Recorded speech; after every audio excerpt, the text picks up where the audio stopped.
各位小伙伴，这个视频给你们来体验一下华为 Mate 30 Pro 上面的一个 EMUI 10的感觉哈。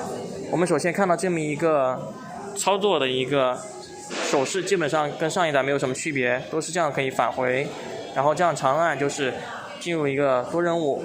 那么同样呢，你可以看到这个图标还进行了一定的改变，更加的椭圆，更加的可爱，更加的 Q 了一点。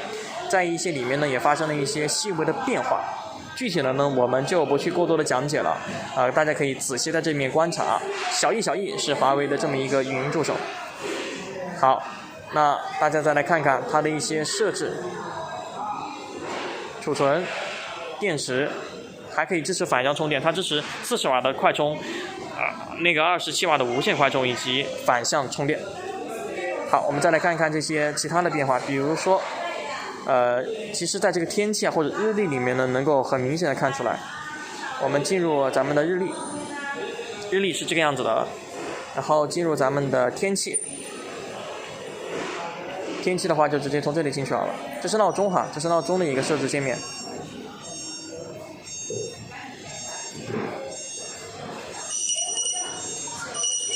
OK， 那大家可以看到，我怎么一下找不到这个天气这个应用图标了呢？这吧，好，大家可以看到这是天气，是不是跟你的这个有区别呢？主要是大家可以在我这个视频里面多来看一看这个88度的一个瀑布屏，其实还是很震撼，效果很好。大家看啊，哇塞，很舒服啊，这个瀑布屏，大家看，而且拿到手上的手感也很好，握持感很好，屏占比很高。你看我的单手握持，一个手完全没有任何问题，对吧 ？OK， 这就是华为 Mate 30 Pro 一个简单的体验。下个视频带你们体验更多，咱们下期见，拜拜。